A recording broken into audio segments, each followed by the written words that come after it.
So this new anime movie, right, really reminds me of one of the best anime arc ever, in my opinion. This movie is not perfect by any means. There are flaws that I'm going to talk about, but don't get me wrong, there are also good parts which I'm going to talk about as well. So, what are those? Stay tuned. And let's talk about Demon Slayer Infinity Castle. This video may contain spoilers, so if you haven't watched the movie, then click off from this video because I'm here to talk about my experience watching the movie and what it reminds me of. And also, if you haven't watched any other Demon Slayer movie or the anime series or the mangas, I really don't recommend you guys to watch this movie because you will not understand the reason why they do what they do, the motivations behind it. And also, just for a disclaimer that I do not read the manga. So yeah, I'm going to judge this movie, talk about this movie based on my experience watching it. That's it. Well, let's get the bad out first. It's for me it's the flashback. And look, I'm fine with flashbacks in movies, but only if it's used properly. If it is placed properly, timed properly, and everything. Because a badly positioned and timed flashbacks can really ruin the pace of the movie, and I think this is what happened with this movie. For example, the first ever fight scene in this movie is Shinobu versus the Upper Moon 2. Again, I feel like the flashback really ruins this scene. I'm not saying the scene is bad or anything, it's just it could have been way better if it was executed properly or better,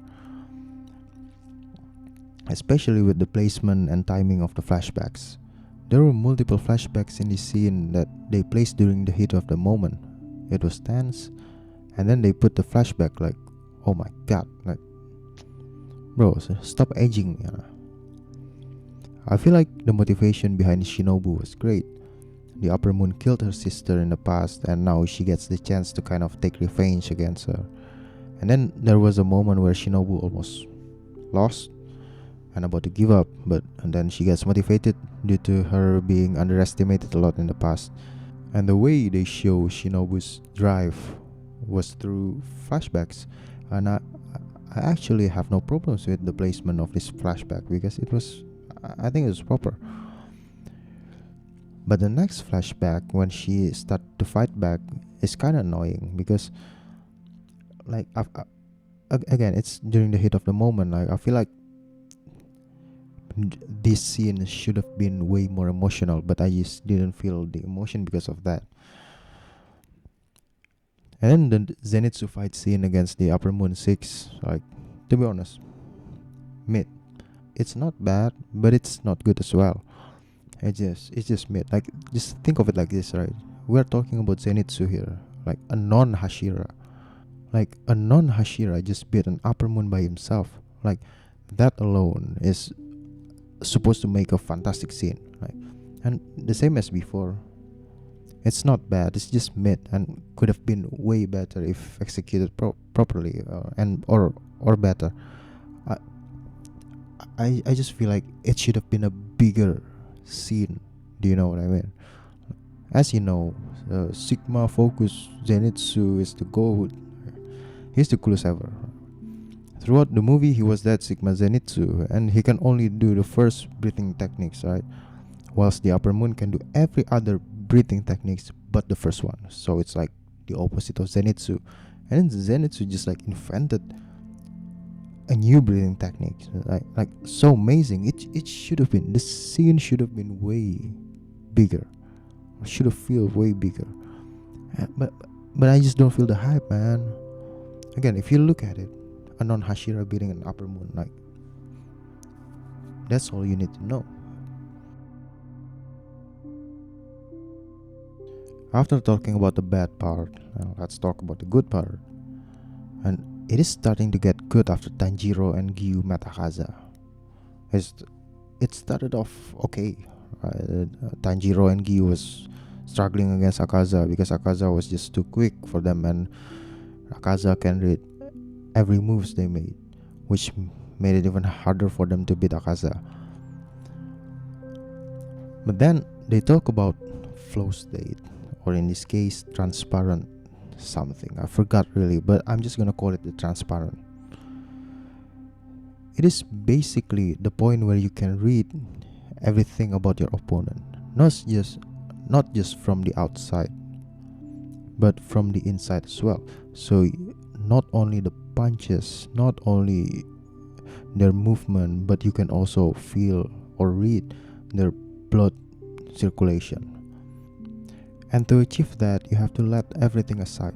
Like, you have to let your ego aside, you have to let your anger aside, you have to let your desire to win, your bloodthirst, your motivation. Like, you just have to be empty and you just have to be there. That's basically what the transparent is. I mean, it is kind of like flow state. And I'm going to use the example from the combat sport world. When you enter the flow state, you have a cold blank stare.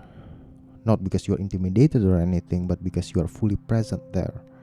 You're not thinking about winning or losing, because winning or losing are a thing in the future. You are there, fully present. Your movement becomes fluid, your opponent's movement becomes readable. You can see every move they make, and you can dodge every movement. Be water, my friend. When you pour water into a cup, it becomes the cup. Be water, my friend. Just think of Prime Anderson Silva, or maybe Prime Conor McGregor. I think that's a flow state example. And maybe outside combat sport, what I can think of right now is Jimi Hendrix's Machine Gun Solo. He became one with the guitar. It's just amazing to see people entering flow state, because in order to achieve that, you have to spend and dedicate your whole life mastering your craft. And then it reaches a point where they tell the story of Akaza.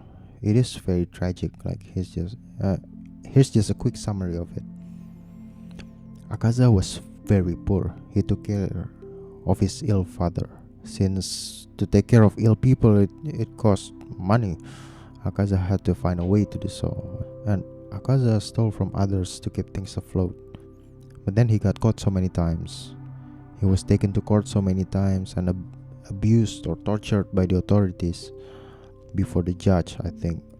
I don't really understand the court system there or at the time, but he was tortured so badly that normal people would pass out from such torture. But his strength kept him from passing out. And to mark that he is a criminal, he was given like a stripe tattoos on his arm. Hence he has the stripe tattoos. And trigger warning. And then he found out that his dad committed suicide because of it. His dad didn't want to be a burden for his life. He just wanted Akaza to have an honorable life. It's great. He kept on fighting people until this new guy came and met him, and this new guy name is Keijo. So Keijo just complimented Akaza, like his fighting skill, and asked him to join his dojo, but Akaza refused to join. But then Keijo beat him up, so yeah, Akaza joined. And once he arrived at the dojo, Keijo just gave him like a brief introduction about the dojo and tasks that he needs to do. And it is to take care of Keijo's ill daughter. So it's like a loop. He took care of his ill father, and now he has to take care of Keijo's ill daughter. Years later, Akaza and Keijo's daughter fell in love and they get married together. It's kind of like Akaza already found his life back, until the other dojo poisoned the well and killed Keijo and his daughter, which led to Akaza killing the member of the other dojo, like every member of them, with his bare hands. And then Akaza met Muzan, and everything just went on from there. I'm not gonna tell you guys the whole story, but then Akaza stopped fighting Tanjiro and Gyu. He beat himself up and punched himself, And then the movie showed a scene where Akaza met his wife. Akaza just knelt down and his wife hugged him, and with what looks like the warmest hug a man can get. Not gonna lie, I cried during this scene, bruh. There's something that I want to talk about before comparing this movie to Chimera Ants. Just look at Akaza's life. It's like he is forced to live that kind of life. He said previously that even poor people are not allowed to live. Like, if only he had a good healthcare system. I know in some countries, the government from its constitution declares that the state will guarantee that the people will receive a proper healthcare and will guarantee that the life of the people will be prosperous. And how do you achieve that? If somebody commits a crime, to get a proper healthcare, or even worse, to eat just to see tomorrow, are they a criminal because they are bad people, or because the government fails to keep their promise? Like, so who's really at fault here? Who should be liable, right?